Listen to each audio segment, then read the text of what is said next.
Bom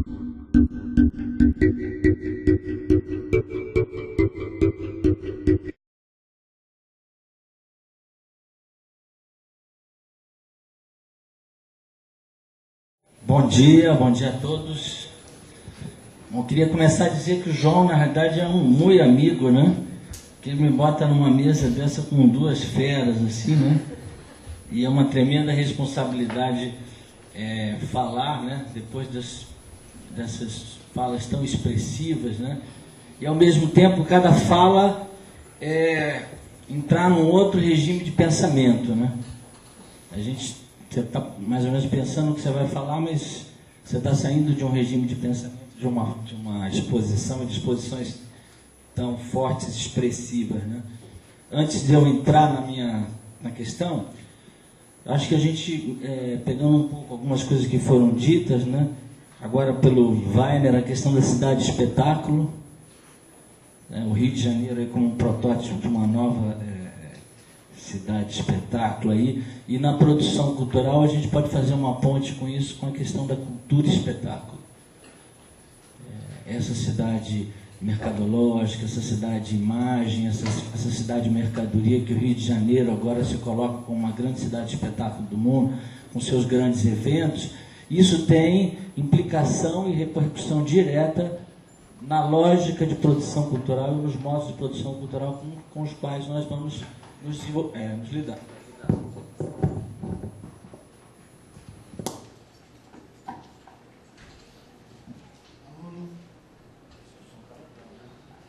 Alô, manteve mais ou menos, tá bom? Essa questão também vai, que você fala do futuro, né? A partir da questão. Eu acho também. Valeu, Pedro. Não tem problema, eu fico aqui com os cantores. Essa questão que o Wagner fala também do futuro, né? Que supera essa questão dessa cidade mercadoria, cidade espetáculo, esse achatamento de percepções, me lembrou também certamente a Ernest Bloch, né? Com a questão esse futuro é de alguma forma um horizonte utópico, um patamar de transformação da sociedade. Bloch falava sempre da categoria do sonho diurno.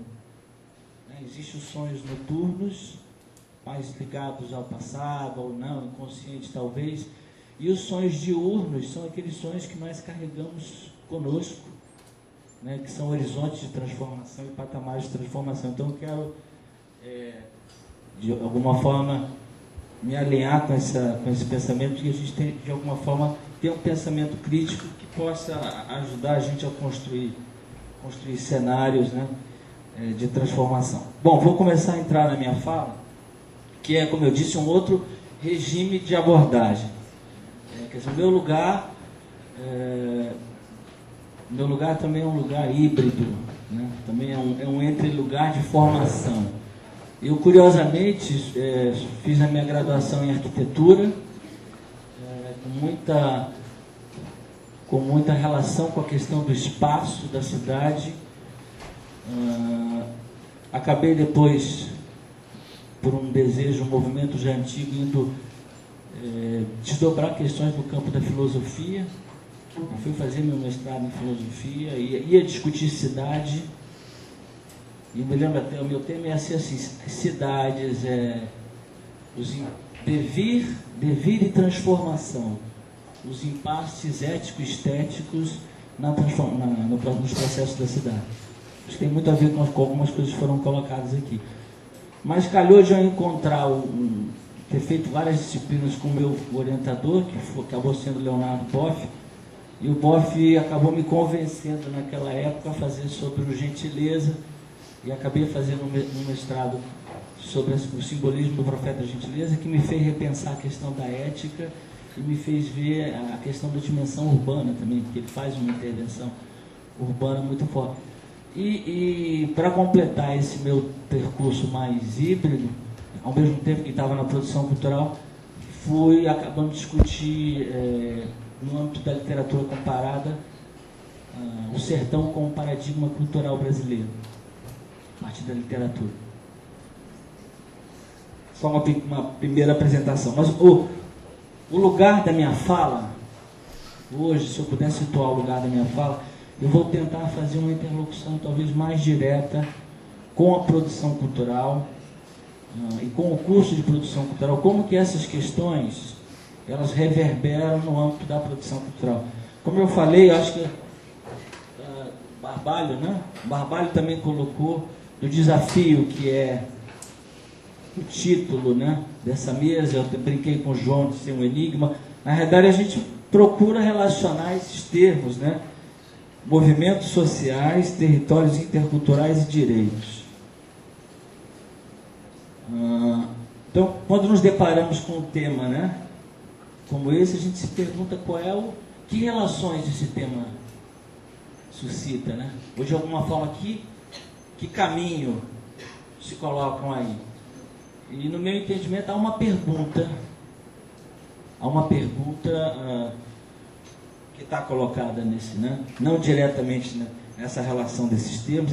A pergunta é como é que esses elementos se compõem, como é que movimentos sociais se estabelecem no âmbito de um território, e como é que se pensar direitos culturais, ou como eu vou preferir trabalhar a questão de legitimidades.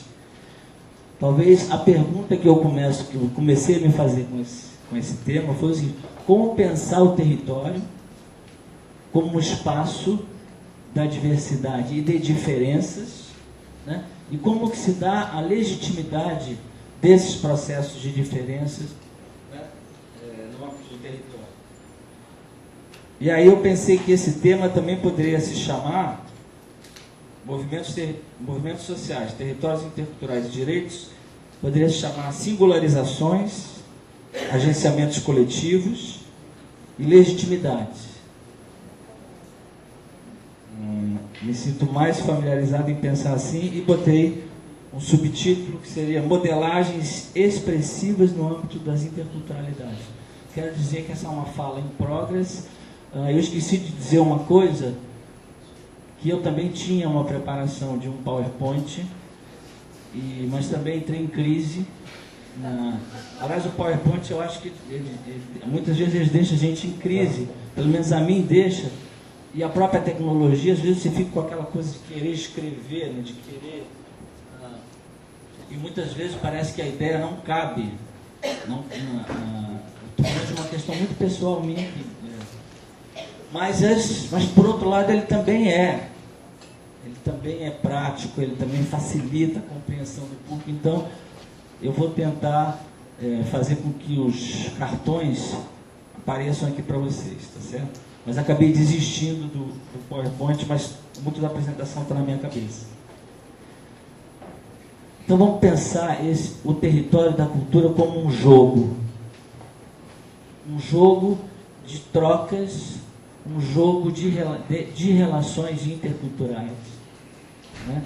Onde a partir daí a gente pode perceber qual é o estatuto dessas representações, qual é o status desses movimentos culturais que estão ali colocados, né? Então há um jogo sendo jogado, um jogo de diferentes modos expressivos que reivindicam espaços, efetividades e legitimidades. O produtor cultural e também, né, como preferimos considerar, o gestor cultural é um agente importante nesse jogo, pois ao mesmo tempo em que ele está no jogo como cidadão, ele joga também esse jogo como alguém que examina suas regras e que está em jogo no próprio jogo. A cultura é um tecido dinâmico, um tecido de muitos sentidos, e por aí já podemos considerar um sentido plástico da interculturalidade. A gente pode começar com uma ideia da interculturalidade como uma ideia potencial, plástica. A interculturalidade é a dinâmica das trocas. As culturas inevitavelmente estão em relações. A transculturação, ela é um processo que faz parte da dinâmica cultural. Basta que realidades distintas, povos distintos, grupos distintos entrem em relação para que essa transculturalidade ela possa acontecer a partir desse regime de trocas. As culturas, os modos expressivos estão em relação uns com os outros. Essa ampla capilaridade, às vezes rizomática, nos dá conta dessa dimensão potencial da interculturalidade, como já falei. Essa ideia da interculturalidade como a dinâmica da cultura, como o próprio da cultura, quer dizer, a cultura é o próprio movimento, a cultura não está parada, né? Ela não está fechada. Esse sentido nos orientou, quer dizer, me orientou muito quando a gente estava no Centro de Artes UF. Criamos um projeto, daí esse tema me interessa muito, que é um projeto que a gente chamou de interculturalidades, era o nome do projeto. Fizemos 4 edições desse projeto, acabou sendo um projeto matrístico,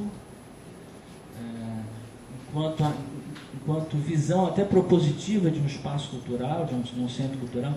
E aí vieram os alunos, né, de produção cultural também, quer dizer, com mais presença, a Nusa de Lima, Juliana Amaral, Vanessa Rocha, que também foi produtora. Foram pessoas muito importantes nesse processo. Mas a gente tinha essa coisa, vamos pensar em interculturalidade. Então fizemos um primeiro, só para repertoriar, um primeiro se chamou Semana de Cultura Contemporânea, foi em 2002, e a gente pretensiosamente quis chamar a Semana de Cultura de 2002, já que tinha de 22, fizemos a Semana de Cultura de 2002. E foi muito interessante, pelo tipo de curadoria, pelo tipo a gente queria muito suscitar a questão do encontro, né, a cultura como lugar do encontro, né, de diferentes olhares, de diferentes percepções, esse espaço do entre-lugar, esse espaço das mediações, exercitar isso nos nossos olhares, né, exercitar a pluralidade de olhares. Essa era a proposta inicial. Na segunda edição, nós fizemos o diálogo das culturas, bem em torno dessa questão das mediações. Trouxemos Leonardo Boff, que falou exatamente dessa ética dos diálogos culturais. Trouxemos Humberto Maturana, que foi assim, uma felicidade trazer o Maturana, e ele falou de um tema, a biologia do amor, né? Reconhecer eu lembro muito a questão do Maturana, reconhecer o outro, amar é reconhecer o outro como legítimo na convivência.